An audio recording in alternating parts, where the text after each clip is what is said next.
does it feel if you do not have money to get what you need? I'll be talking about how youths all over the world can survive on less. It is my honest belief that this topic is pertinent because of the widespread recession all over the world occasioned by the COVID-19 pandemic. Socrates famously said, "The secret of happiness you see is not found in seeking more, but in developing the capacity to enjoy less." Some years ago, living on less was all about saving more and spending on necessities. It wasn't a life of deprivation, but a life lived with fewer material possessions. Sadly today, there is a shift in paradigm which has shocked the world. Our economic analysts call it economic downturn, economic meltdown, recession, deflation, the list is endless. Dear audience, can you see it? Can you feel it? Has all these negative names come to stay?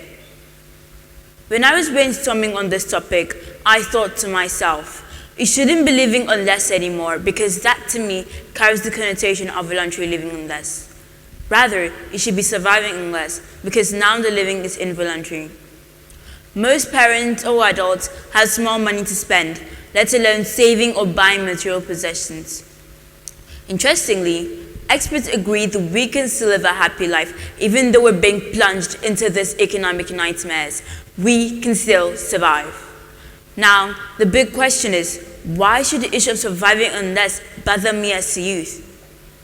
Can we really survive? What are those smart moves we can employ if we really want to survive? Dear listeners, let me tell you the story of a man who was stranded in the desolate parts of the Arizona desert. He was days away from help. How could he have survived? Could I? Could you? To elaborate, it took him 8 days to reach help. He traveled some 150 miles, much of it during the hottest parts of the day, with temperatures up to 120 degrees Fahrenheit. The last few miles, he crawled completely naked. The heat and lack of water so dehydrated him that he lost 25% of his weight, though a 10% loss is often fatal. When rescued, his blood was so thick that the lacerations on his hands and knees did not even bleed until he had taken lots of water. Then again, why should the issue of surviving less bother me as a youth? This you might ask. After all, our parents are there to provide for us, and they must have saved a lot for our future. Listen to this report by World Bank Nigeria Update NDU in June 2020. The collapse in oil prices, coupled with the COVID-19 pandemic, is expected to plunge the Nigerian economy into a severe economic recession, the worst since the 1980s. Look at the current situation: flooding, food shortages, fuel scarcity, inflation, going back to our stranded man in the desert. We the youths are much like him. We are stranded whether we like it or not. Even though we are with our food or water, we are still in a desert of our own because the supply is short. Even though our parents may be dreaming and planning a good future for us, in the back of their minds, they are gripped with fear that their plans may not materialize because the system that should help put their plans in motion is not working. I ask again, can we survive? The answer is, yes, we can.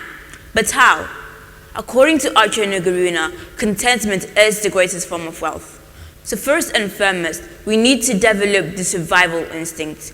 We don't need to panic in the face of the meltdown.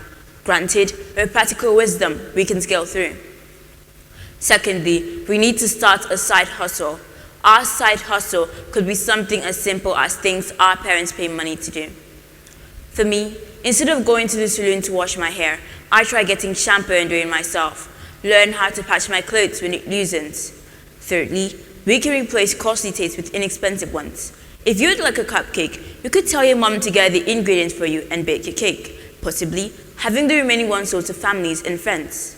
In my home, my mom taught me how to bake cake, so instead of buying a cake, I bake a cake. Next, we need to create accountability. We can create an account of the money being paid from a side hustle and what we're spending. Then we'll be able to keep an account of our money. I could vividly remember a time when my mom said, At this age, you could save money and get things for yourself. I started saving and realized I could get things for myself at this age. Finally, we can take our low-cost alternatives to our hobbies. Instead of buying data to watch YouTube or TikTok, we could ride a bicycle, play chess, Scrabble, draw, bake, just do anything fun, and before you know it, the day is over. These are all fun activities I engage in, and for me, it is a bite of a cherry. On the whole, I would like to leave you with this quote. Be content with what you have.